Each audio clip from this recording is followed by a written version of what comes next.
So there has to be a better way.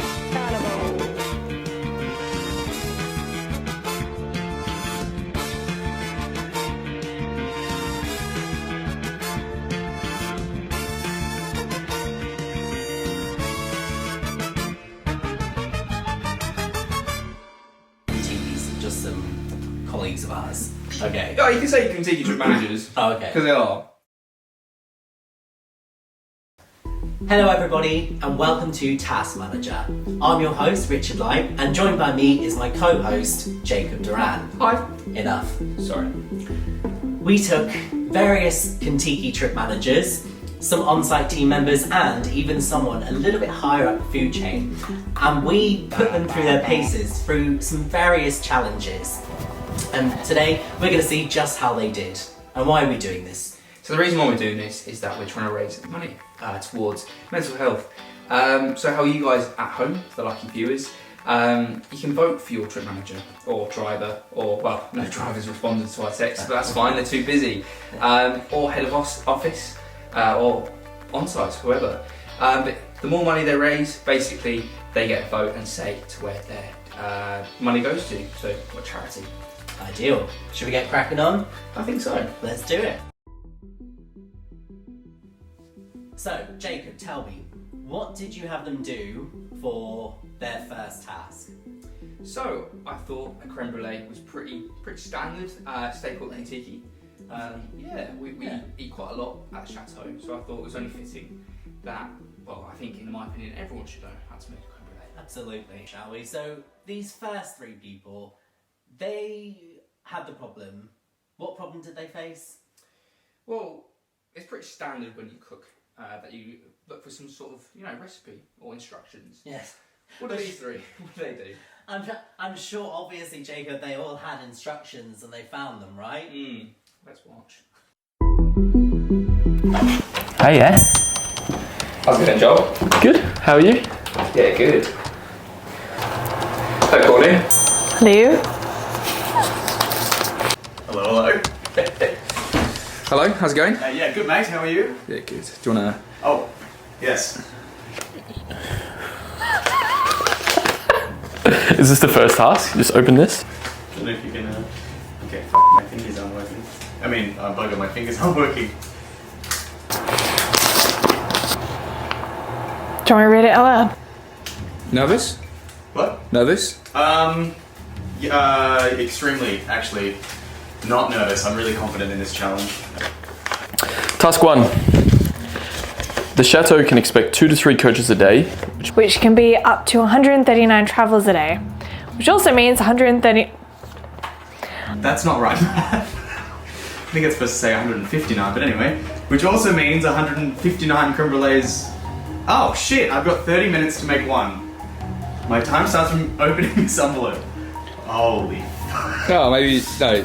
Stop being a smart ass and doing maths. You didn't think about any dietary requirements, did you? Yeah, I have. I've already asked, and I know that this is gluten-free, so it's time to creme brulee this shit. I'm gonna be like Zeke from High School Musical. All right. A creme brulee. I should know how to do this. Should. 6 months I was in the chateau. All right. First things first. I'm gonna wash my hands because I'm not a grot. 20 seconds, of course. If you don't have time to wash your hands, you don't have time to cook. So that's what I always say. It says all the ingredients and instructions are in the kitchen. I haven't seen a single bit of instruction. Oh well. I've only got 30 minutes. First things first. As you always do, I'm gonna rim the edge with the butter. Because that's important. Now I need a chopping board, I expect. Oh, it's here? Oh shit, what's this? Holy fuck, there's butter. Could have looked at that. Sorry, can I swear? Do what you want. Okay. It's just more for the editor to edit out, but that's fine. Goodness me. Whoops. Yeah. Okay, so now that's nicely rimmed. Now while that's going, I need egg yolks. I know that I need egg yolks. Sometime in the chateau, I was in the bar. I was not in the kitchen for good bloody reason. Now I need egg yolks. Now to do that, you need this. I need like a bin. I'm so sick of creme brulees. I only have to make one. Okay. Okay. So how come you're so sick of making creme brulees? Or eating creme brulees? Because I definitely made or helped burn the top of creme brulees at the chateau. So you kind of get a little bit over them. But I didn't do the prep part, so... No, I don't think I need that anyway. So this has got to go on, I reckon. Oh, I can't remember. Yeah, I'm going to put this on because I mean it's got to cook. That's the plan.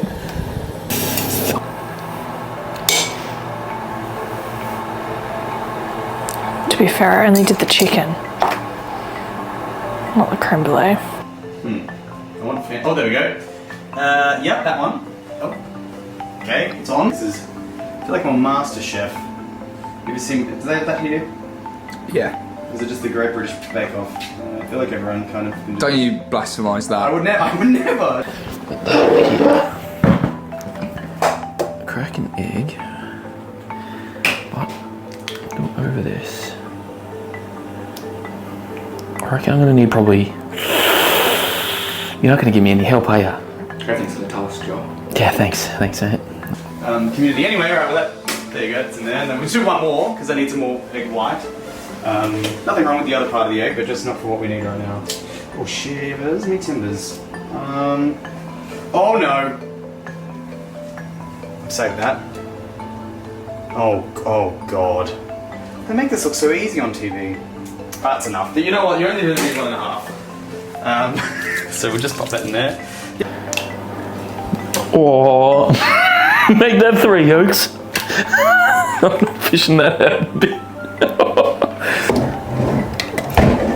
There'd be a whisk in a kitchen. Have you hidden the whisks? You've hidden the whisks, haven't you?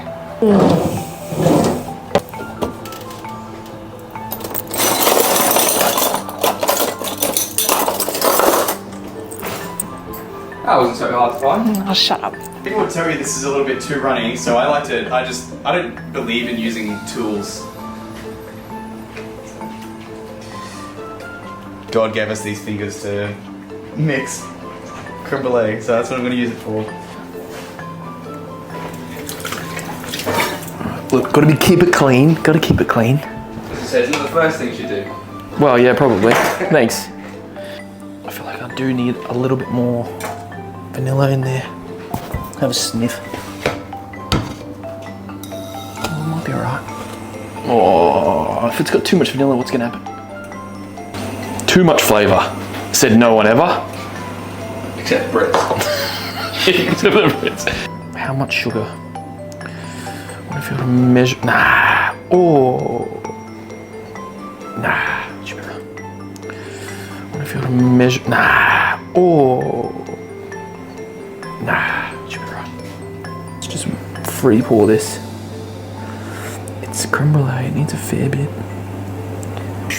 I don't think I've seen you so quiet. I'm not normally quiet, but now I'm thinking because I'm trying to figure out what I'm doing. And I've got to make sure that this doesn't burn. I'm worried that needs more vanilla. Don't they? My mum's gonna kill me.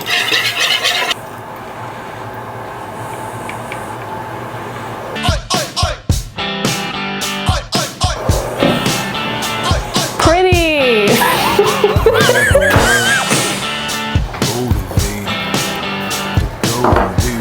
Is this on? Oh, come on, man.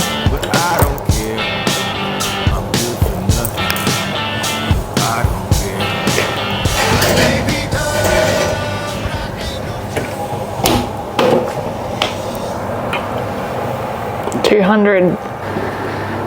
Now what? Well, we just wait. 20 minutes, I reckon. When did I start it? Like... Oh.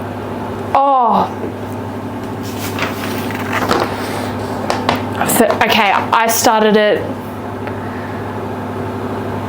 like 20 past.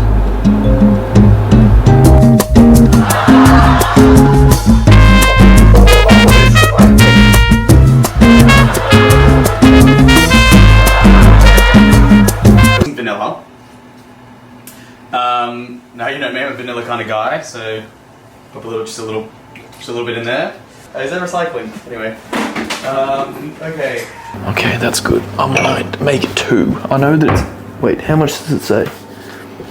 It says make 1 creme brulee in 30 minutes. Now, if I make 2 and one of them's terrible, or they're just both going to be... No, I'm not putting all my eggs in one basket.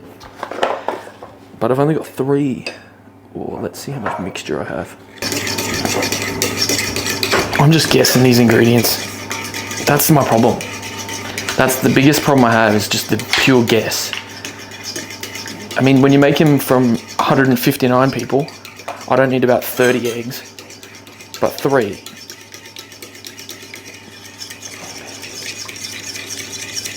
And the good news is my eggs aren't scrambling, which is what I was very much worried about. So let's keep going. Creme brulee. Gotta try and remember my old chateau talk. Creme brulee. Where does it come from? Do you know? France, isn't it? Well, does it? I think, as far as creme brulee goes, there's 3 countries that fight it out, don't they? For creme brulee. Isn't it like France being 1?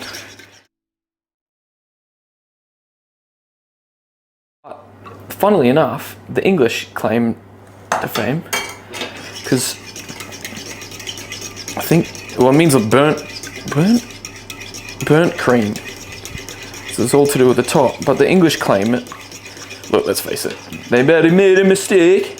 That's not English. That's a terrible English accent. Anyway, isn't hot yet, so we're just gonna wait.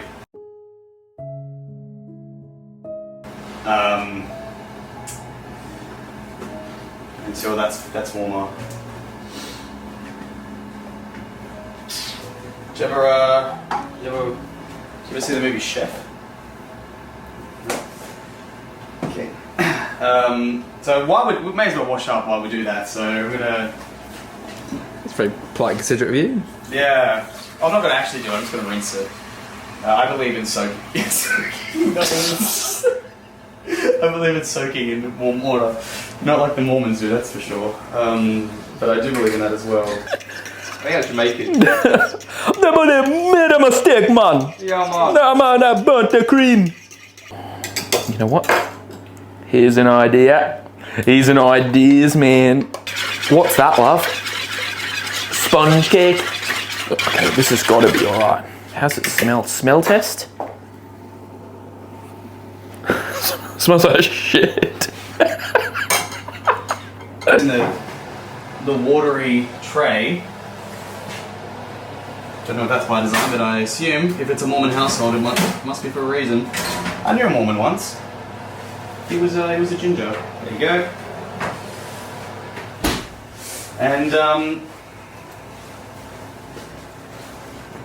now I feel like I'm not supposed to be actually making a creme brulee, and I feel like there's something else quite stupid that I'm supposed to be doing right now. So I'm going to try some things. Firstly, I'm going to rip this one off.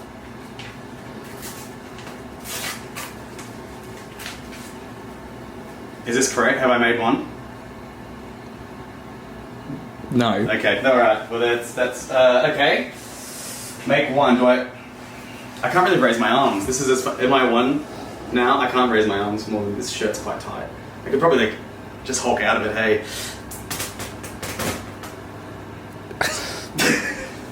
Did that do it? I don't think that's not only sanitary. No, it should be okay. Yeah, sure.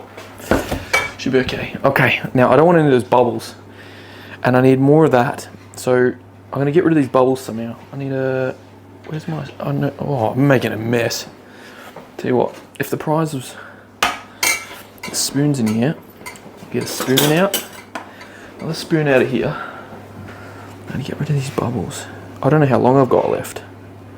Let's put that back in here. So what time do you start? I don't remember. And that can't be that bad. Oh, wait. Oh, maybe I don't want anything thick. I don't want thick bits. I want thick. Oh, I did see one earlier. Oh, you dickhead.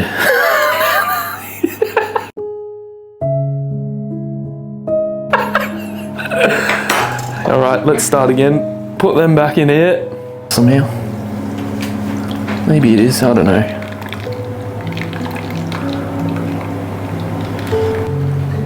I've still got bubbles. Bubbles. Let's get rid of some bubbles. I need this. In this part of the video, I'm going to dive more into mental health and the effects it can have over us while being on the road. I thought no other person to ask about this is a senior trip manager who's been with Contiki for the last 7 years. So, in case you don't know, my name is Beck Sanderson. I am a trip manager for Contiki, and I've been with Contiki since 2017 with a little bit of a detour in between, including COVID. I absolutely love my role as a trip manager because not only do we get to travel for work, which is what everyone thinks is the best part about the job, it's the fact that I get to meet so many people in my role, whether that's other people that I work with, suppliers, but especially travelers. You don't get to work in a role where you actually feel that you make a difference in people's lives. As silly as that sounds, because, you know, some people think we're just taking drunk adults on holidays, but it's so much more than that. The connections that you make, the way that you can help people get over their anxieties or help them get past their breakups or anything, it's all about the people, and that's what I love most about my job. So, how do you deal with, I think the most common question I get on the road is, how do you deal with your personal life balance between work and your social life? Yeah. So how I deal with my personal life versus my work life, it's a little bit different in this role because not many other jobs have you literally working and living on the road. So the coach is my office, the hotel is my office, you know, the city is my office. And so sometimes it's very hard to switch off between work and your personal life, and they're so intricately entwined. I think it was very hard in my first 2 years because I wanted to throw everything that I had into the role. I wanted to make sure that I was always around for my travelers, that I was always out at night with them, that if we had a free time dinner, I would go off and have that dinner with them. Now that I've spent more time in the job, I realize the sheer volume of time that you spend with travelers isn't what's going to get you good scores or good reviews at the end of the day. It's the quality of that time. And I can only give quality time when I myself feel great. And so I really started prioritizing my own relaxation time, prioritizing my sleep, prioritizing my health. And when I started, you know, introducing running to my regime, which was really hard in the beginning because you want to get that extra half hour of sleep, but if you just push yourself a little bit, running helped me clear my mind. I got to listen to my music, not to my coach music, and just taking the time in the middle of the day, if I need to go and nap, I'll go and nap. If I need to go and have a call with my mom or with my friend, I'll prioritize that rather than feeling guilty. And I think guilt is a massive thing, especially when you're starting out as a trip manager with Contiki.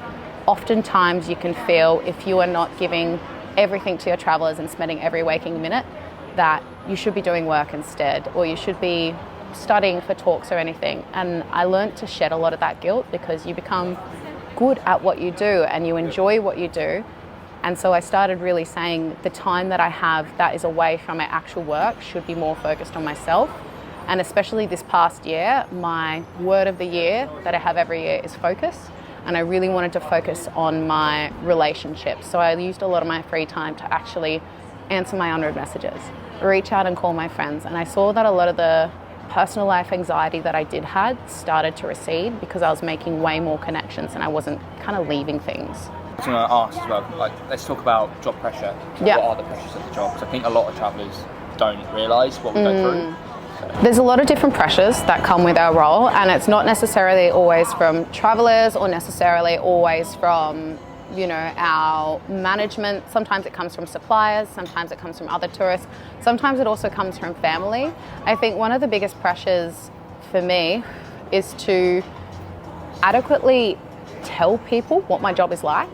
A lot of people see it's all just fun-loving, having chats on the coach, heading out into the city, showing people amazing places to go and eat a sandwich or to take good photos, but there is so much work that goes into that. and you're only as good as your last trip, unfortunately. There's not many roles that you can work where each trip is like a project all in itself for us, and you are rated out of 10 for every single trip or every single project. And it can be a huge pressure, especially when, say, you're running a really fantastic trip, you're feeling like everything's going well, and then maybe there might be an incident, maybe some interpersonal issues between people, and all of a sudden they've become this agent of chaos and they are just creating all these issues within the group.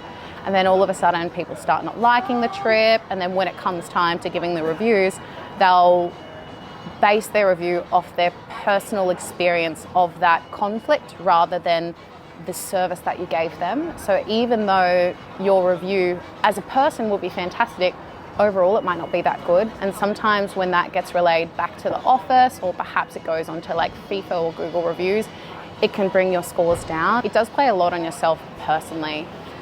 The biggest pressures that we have is, of course, the time management.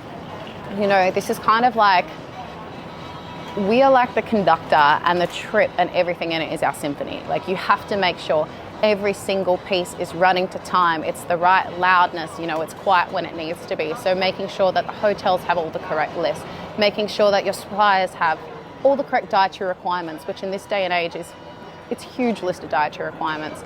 And then you get to the personal side, where making sure each and every one of your travelers feels special. You know, you're going to have really loud personalities that seem to take so much more of your attention and other people's attention, but you need to make sure that you're also paying, you know, special attention to the quiet people, those who want to come for a cultural holiday, maybe not into drinking, maybe have social anxiety. So the pressure of making sure that you are taking care of everyone and giving everybody attention and a really incredible moment. Then there's also the pressure from the suppliers. Like, we all know that suppliers talk, and you may be running incredibly late for something and your driver is telling you, calm down, it's all okay, but they're not the face of everything. And that's what I think it comes down to. No matter what goes right or what goes wrong in this job, as a trip manager, you are the face. So something happens in the reservations department, that comes back on you. Something happens with the hotel, they're missing a pillow or they've been roomed incorrectly, that comes back on you. If it's raining, God forbid, sometimes it comes back on you, and that's a massive pressure to have to deal with, realistically. So what's your advice for travellers dealing with mental health? So what would you give on the road?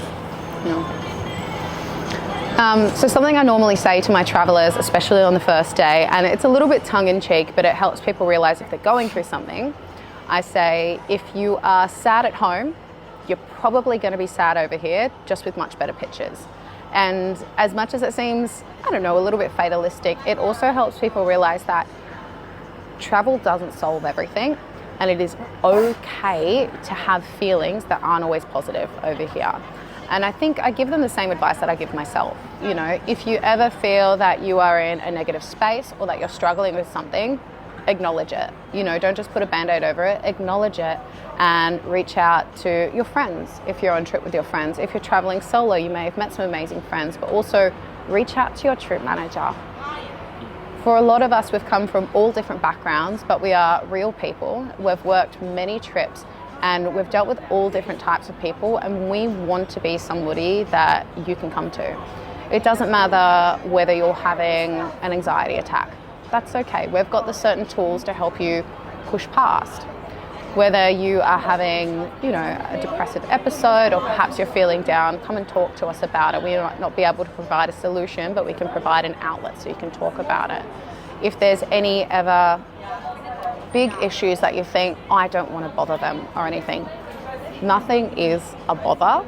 We are customer service oriented, and while we might not be trained in counselling or any of that sort of stuff, it doesn't mean that we don't care as a person, and we also have the support of Contiki and of our superiors to take any issues that may need further assistance higher up. So it's okay to feel your feelings, acknowledge them, don't bandage them, and come and chat to us about it. It's not a problem at all. So I think one of the unique things about this job is that so much is happening at work, but there's so much stuff happening behind the scenes in our personal lives, with our friends, with other trip managers, and sometimes it all comes to a head and you don't really know where to turn. I've struggled,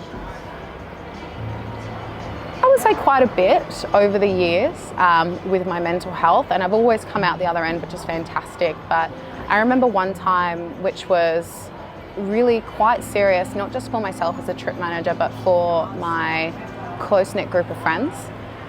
It was during our second year as trip manager, and I trained with another girl. And well, I trained with many people, but I trained with another girl and we became quite close friends, and we were only 3 days apart from the same trip, and we were on this trip together.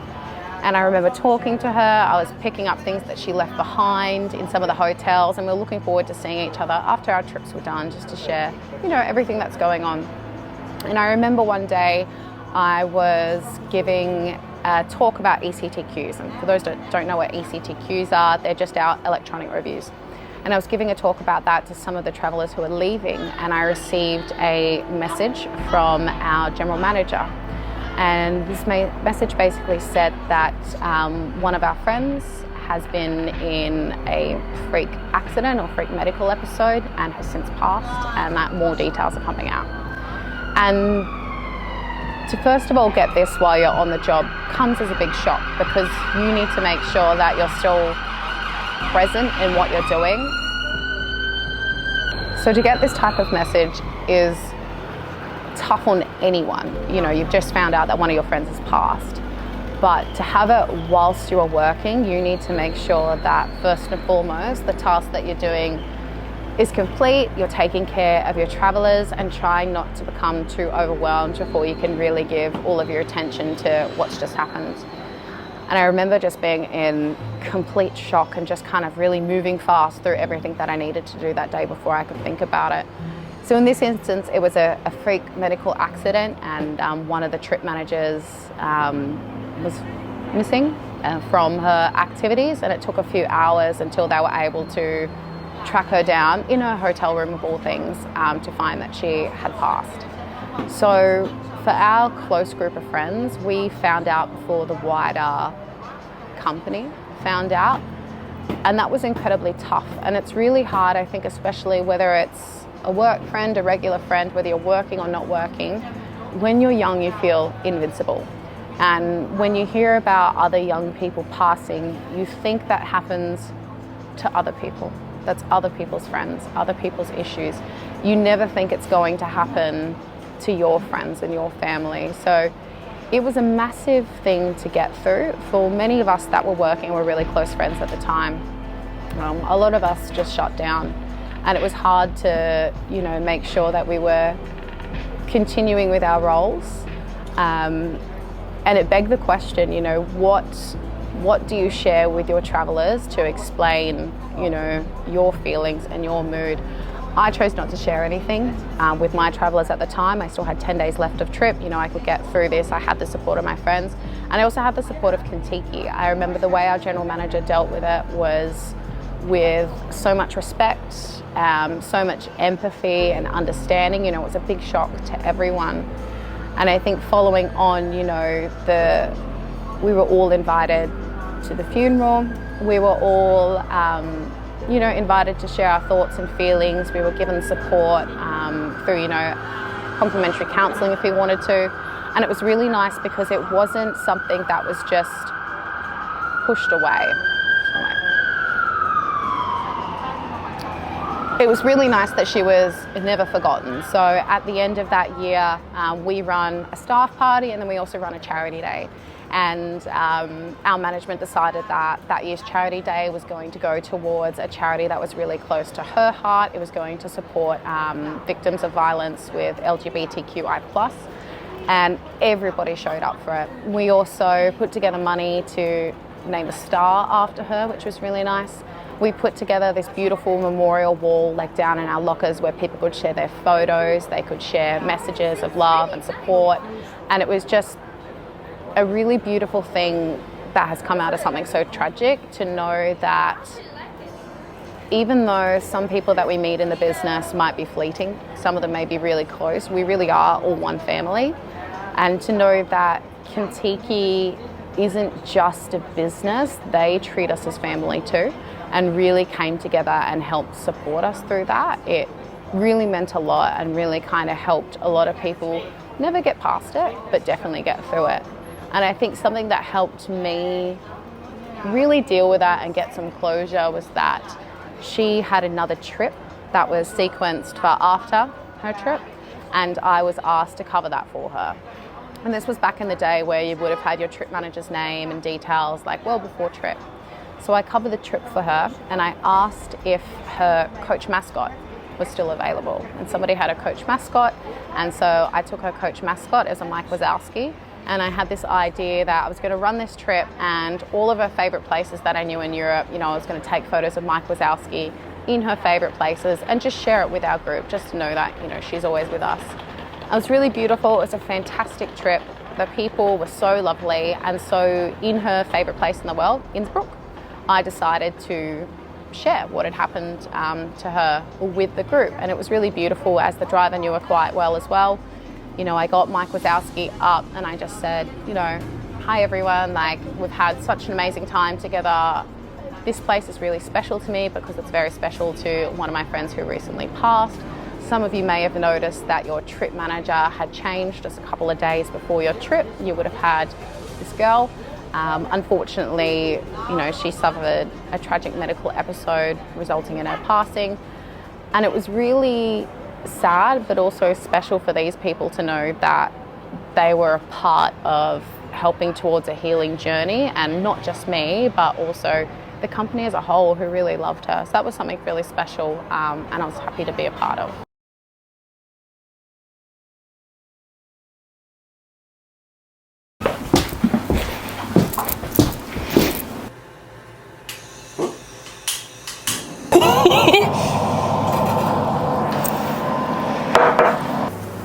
Thick layer of sugar.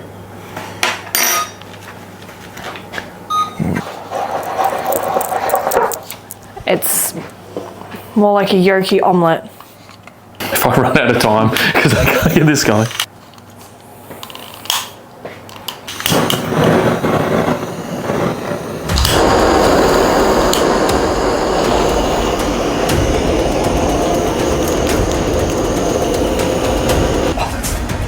Exactly, that's it. So you want to do this before you put any sugar on. See that? Now that's cooking.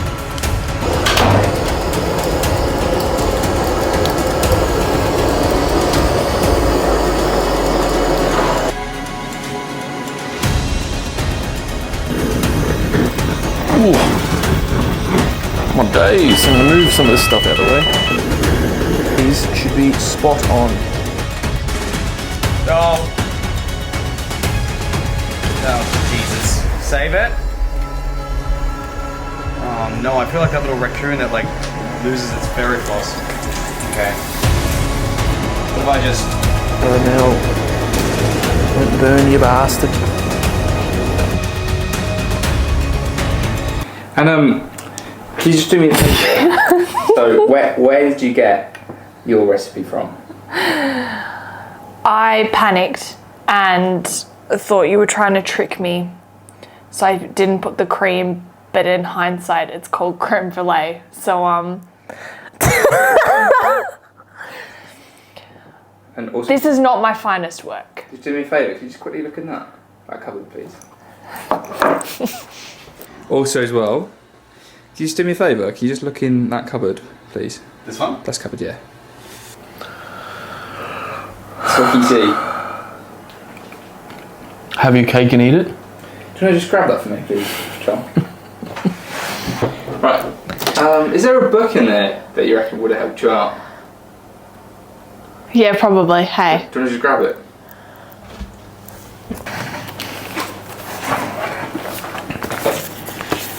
Can you just have a flick through? Wow. I was in this cupboard. Oh. That would be a creme brulee recipe. In the chocolate cake section. So what we found?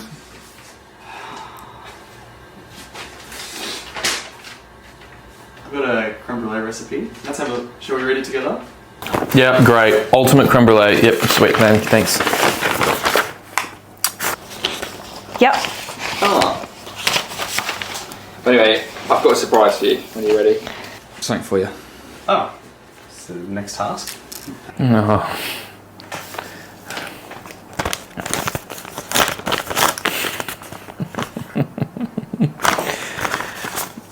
I won't like this. Eat your creation, quickest time wins. Says eat your creation, quickest time wins. Oh my god.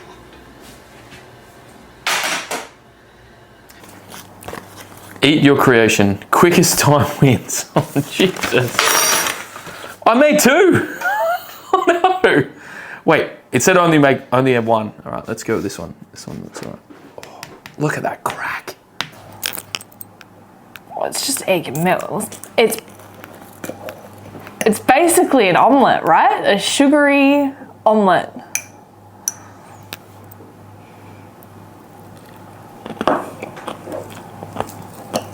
That consistency, that's what you want. It's a bit. To give it, you know, when you get the crust crack, just give it a quick. It's beautiful, isn't it?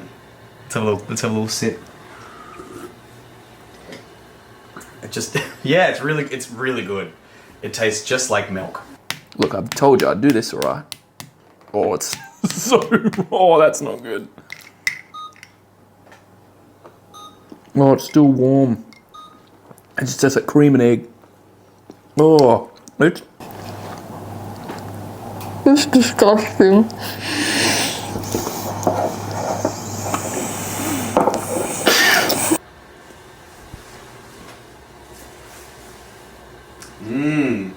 It reminds me of home. Just like what my nan used to make.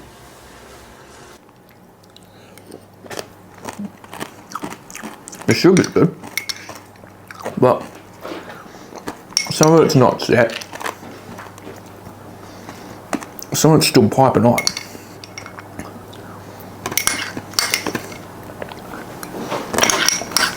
Well, I can pretty good.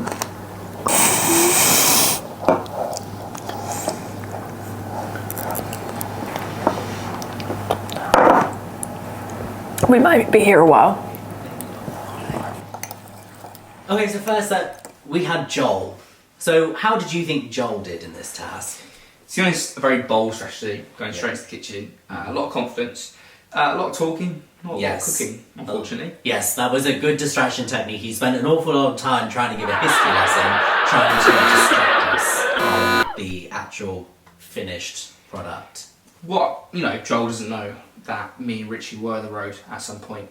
And we know those tricks, we know those deceptions. Basically, you know nothing. Yes, you know nothing, we know everything, okay? And he was very vocal as well, I found. Just too... Yappa, yappa, yappa. Shut it, please. So you were there, what did you think of the finished creme brulee? I mean, I think it was pretty good consistency-wise. The fact that he didn't follow a recipe, and it was pretty spot on. Yeah. Yeah, like, I mean, he actually put cream in, put some eggs in. Yes. He made something, yeah. He made creme brulee. The only thing that let him down, I think, was speed. And unfortunately, a lot of talking, so it meant there wasn't a lot of time cooking the actual creme brulee. No. And there was a second where there was a really good glaze, and then, oh no wait, it's just burned. That, yeah, lean onto that. Yeah. I don't know why he decided to put the torch so close to it. Yeah. It was all perfect. It was lining up to be a 10 out of 10 creme brulee, and then he absolutely Chernobyled it. Yeah. What? Chernobyled. Oh, Chernobyl. Chernobyl? That nuclear place. Yes. So next up we have Courtney. Courtney came in rocking a lumberjack outfit. Yeah, she looks a bit lost, but it's okay. We basically guided her in the right direction towards the kitchen. Courtney's problem was, I don't think she cared. I don't think she really gave much, really. No. I mean, she cradled the egg like she cared. She held it, but I don't know why she was just pulling the egg yolk to separate the whites. That was a weird technique. I'm not sure about that movement at all. No, I'm never sure about that movement. No. Creme brulee. Cream? Creme? Like cream in a creme brulee, would you say? Yeah, that makes sense. Yeah. Yeah. Essentially, it is cream and a brulee. Not in Courtney's eyes. I think it was just milk and eggs. Which what is milk and eggs? Yeah, nearly a farm. Yeah.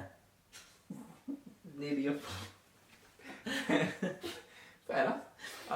And also, when she asked, have you hidden the whisk, she was convinced that you were hiding it, when it was actually in the most obvious drawer, where is essentially the first place you should look. I mean, I don't know what my reputation is in Contiki or being a tour guide in general. But You don't want to know. Oh, I can't do now. But I wouldn't think I'm that deceptive or like that cunning. I was trying to make it as easy as possible. Where would you find a whisk? Maybe look before you accuse me of such heresy. Okay, so then after Courtney, we had Grayson. Grayson, his language was almost as colourful as the shirt he was wearing.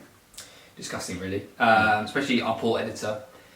Spent hours trying to blurt it out, but I guess he quit. He quit. Yeah. He quit. He quit.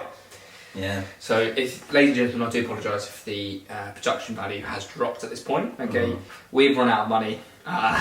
Anyway, moving on. I'll bring my problems into this.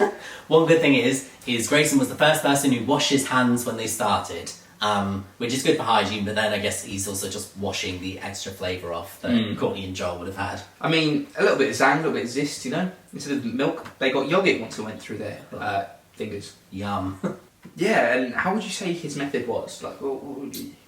Well, his method was very hands-on, almost a little too hands-on, when he, instead of using a whisk to whisk, he used his hands to whisk. And said he didn't like using tools, and then 2 seconds later, it's been seen with a whisk anyway. Yeah, so he's a liar. We see you, Grayson. You liar. You're fired. Also, what is with the throwing of the milk bottle? Yeah, Grayson does seem like the type. He wanted to recycle, but then instead, again, just threw it away. He's the type of person to actually feed the plastic straws to the turtles. Enjoyed the video? Good. Head over to our Just Giving page where you can vote for who you think should win Task Manager.